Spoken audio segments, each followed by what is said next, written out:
his suitability to be the Cabinet Secretary for ICT. In that regard, having been a governor, member of parliament, and having run a huge county like Kiambu, I have no doubt in his capacity. But these are the questions I want to ask. In 2010, Honorable Chairman, the late Professor George Saitoti, then the Minister for Internal Security, named in Parliament persons suspected to be drug traffickers in connection with alleged illegal trade, drug trade, and who are under investigation.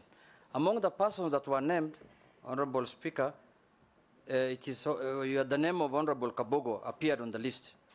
Can you make it clear to this committee and the great people of this country who are watching you today, did you or have you ever been suspected or charged with the drug trafficking? Second question is, this is a simple one, during your tenure as a governor of Mohhamed, I mean of Kiambu. No, Kichwangi, do you come over? Yeah, it's Kiambu. You have snapped, they say many times, summons from the Senate.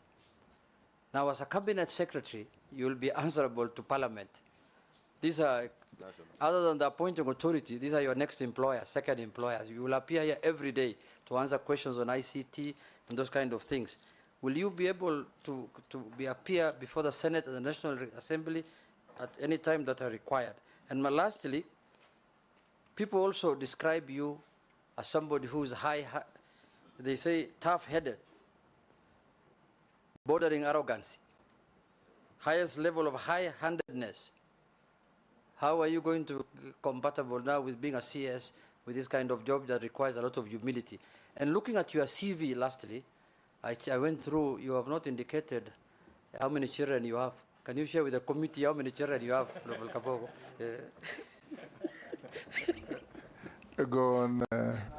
In Africa, we don't count children, so you can ignore that. Thank you, Mr. Speaker. First, I appreciate the fact that Honorable Junet has said he has no doubt I have the capabilities of becoming Minister for ICT. I thank you. Party leader, Mheshimiwa Ichung'wa, is talking about working conditions and big tech companies. Like I said before, Mr. Speaker, it is the use of regulatory frameworks and legislative work that can help us deal with these big tech issues. And